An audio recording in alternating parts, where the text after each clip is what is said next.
तो चलिए जोरदार तालियों की करतल ध्वनि के साथ शुरुआत करते हैं हम सब की प्यारी जागृति दीदी की जीवन की यात्रा। 20/8/1964 का दिन बड़ा ही शुभ दिन था। उस दिन इंदुमती बहन और जोइताराम भाई पटेल के वहाँ एक प्यारी सी ईश्वरीय संस्कारों वाली, ईश्वरीय गुणों वाली बच्ची ने जन्म लिया। मेरे घर आई एक नन्ही परी चांदनी के हसीन रथ पे सवार। मेरे घर आई मेरे घर आई एक नन्ही परी।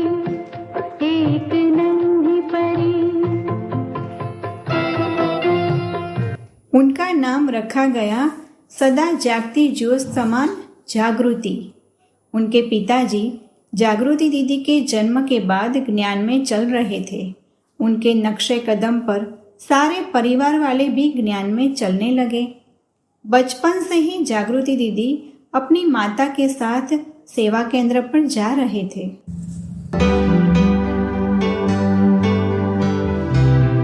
मम्मी ये कौन है?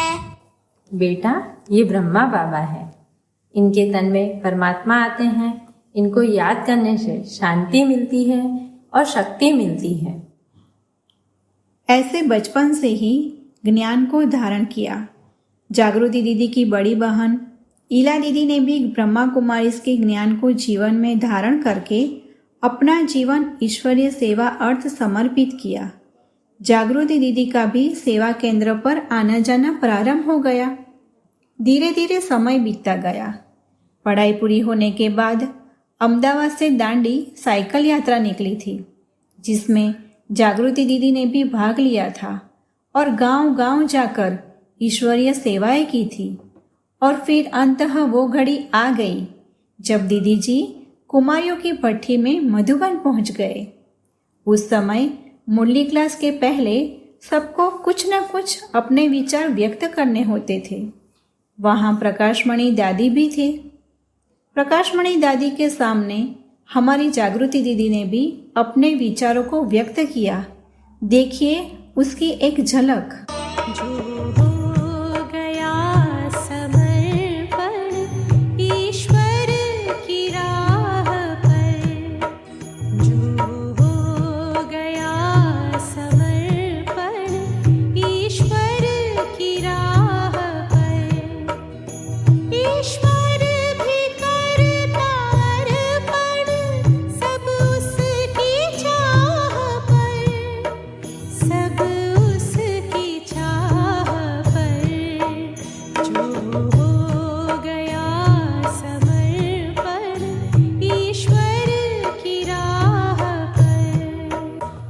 शांति। आज का मेरा विषय है समर्पण। समर्पण अर्थात तन, मन, धन, समय, श्वास बाबा को अर्पण करना। बाप का संकल्प सो मेरा संकल्प, बाप के बोल सो मेरे बोल। समर्पण अर्थात एक बाप दूसरा ना कोई। अंत में मैं बस इतना ही कहूँगी, उजाले बाबा की यादों में न जाने किस गली पर किस मोड़ पर जीवन की शाम हो जाएगी। इधर आओ, आपकी जीवन की शाम कब होगी? इधर आओ, दादी कहती है आपकी जीवन की शाम कब होगी? दादी, आप जहाँ कहेंगे वहाँ मैं रहूँगी।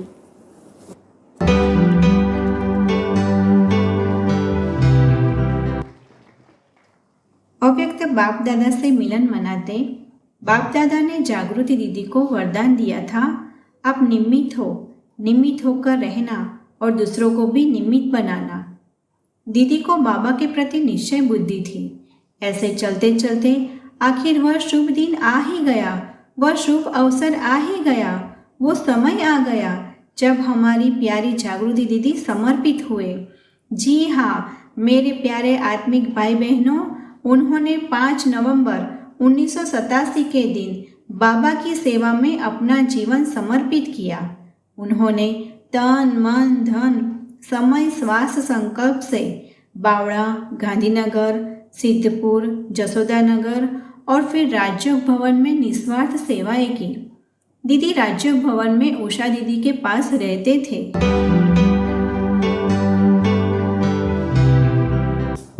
जागू, जी दीदी। आपको सरला दीदी के साथ जाना है। अच्छा, सरला दीदी बुला रही है। हाँ। चलो दीदी। हाँ जी, चलते हैं। तो देखा आप सबने क्यों बुलाया है, कहाँ जाना है, क्यों जाना है, किस लिए जाना है, कुछ भी पूछा नहीं। उषा दीदी ने कहा और वह तुरंत करना ही है। ऐसे क्यों क्या में कभी अपना टाइम वेस्ट नहीं किया और फिर वो सरला दीदी के पास गए।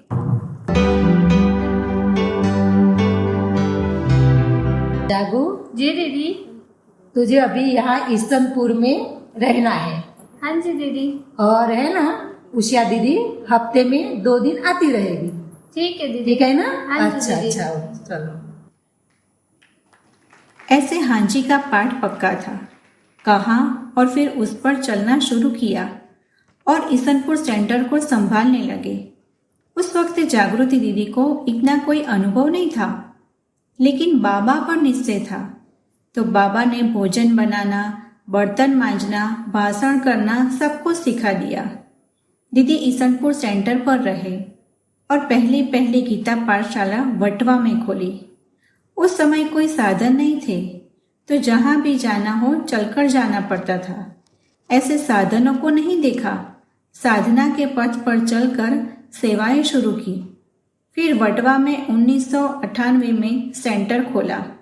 बाद में नारोल में गीता पाठशाला खोली, घोड़ासर में गीता पाठशाला खोली, फिर वहाँ भी सेंटर खोल दिए। अभी चारों ही सेंटर का कुशलतापूर्वक संचालन कर रहे हैं। और दीदी जी आर्ट एंड कल्चर विंग के मणिनगर सब जोन के कोऑर्डिनेटर भी है। कहते हैं ना, जितने बड़े बनते हैं उतनी ही परिस्थितियाँ और विघ्न सामने आते हैं, लेकिन उसमें भी बाबा पर पूरा निश्चय और एक बल एक भरोसा रख जीवन में आगे बढ़ने लगे। अनेक आत्माओं को ईश्वरीय संदेश देकर उनका जीवन भी श्रेष्ठ बनाने के निमित्त बने। आज के जमाने में एक बच्चे को भी संभालना मुश्किल होता है, लेकिन जागृति दीदी के सानिध्य में अनेक आत्माओं ने माँ की पालना का अनुभव किया। चलिए देखते हैं उसकी भी एक झलक।